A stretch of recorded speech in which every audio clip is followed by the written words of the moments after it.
ഒരു അടിപൊളി chicken മെഴുക്കുവരട്ടിയുടെ recipe ഉണ്ടല്ലോ.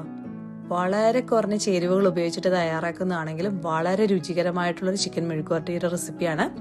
അതിനായിട്ട് 1 കിലോ ചിക്കൻ കഴുകി വൃത്തിയാക്കി വെച്ചിട്ടുണ്ട്. അതിലേക്ക് 1/4 ടേബിൾ സ്പൂൺ മഞ്ഞൾപ്പൊടിയും എരിവിന് ആവശ്യത്തിന് 1/2 ടേബിൾ സ്പൂൺ മുളക് പൊടിയും 1.5 ടേബിൾ സ്പൂൺ കശ്മീരി മുളക് പൊടിയും ആവശ്യത്തിന് ഉപ്പും ചേർത്ത് നന്നായിട്ട് കുഴച്ചു വെക്കുക. കുറഞ്ഞതൊരു 10 മിനിറ്റ് എങ്കിലും നമ്മൾ കുഴച്ചു വെക്കുക. അതിനുശേഷം നമ്മൾ ഒരു പാൻ അടുപ്പത്ത് വെക്കുന്നുണ്ട്. കുറച്ച് വലിപ്പം ഉള്ള ഒരു ഫ്രൈങ് പാൻ എടുക്കുക. അതിലേക്ക് ഒരു 3 മുതൽ 4 ടേബിൾ സ്പൂൺ എണ്ണ ഒഴിച്ചു കൊടുക്കുന്നുണ്ട്. നമ്മൾ ഷാലോ ഫ്രൈ ചെയ്യുന്നതിന് വേണ്ടിയിട്ടാണ് ഇത്ര എണ്ണ എടുക്കുന്നത്. ഒരുപാട് എണ്ണയിൽ ഇട്ട് മുക്കി പൊരിക്കുന്ന ഒരു വിഭവമല്ല ഇത്. അതിലേക്ക് നമ്മൾ ഒരു കുറച്ച് കറിവേപ്പില ഇട്ട് ഒന്ന് താളിക്കുന്നു. അതിനുശേഷം നമ്മുടെ ചിക്കൻ ഓരോ പീസുകളും നിരത്തിയിട്ട് കൊടുക്കുന്നു.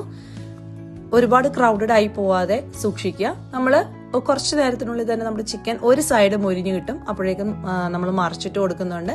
ഇനി നമ്മുടെ പ്രധാനപ്പെട്ട പോയിന്റ് ആണ് പറയുന്നത്, ഇതിലേക്ക് നമുക്ക് ആവശ്യമായിട്ടുള്ളത് സവാളയാണ്.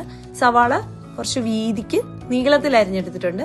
അത് നമ്മൾ ഫ്രൈങ് പാനിന്റെ സൈഡിലായിട്ട് നമ്മൾ ഇട്ട് കൊടുക്കുന്നുണ്ട്. ഇത് ഏകദേശം ഒരു 3 മീഡിയം സൈസസ് സവാള ഞാൻ എടുത്തിട്ടുണ്ട്.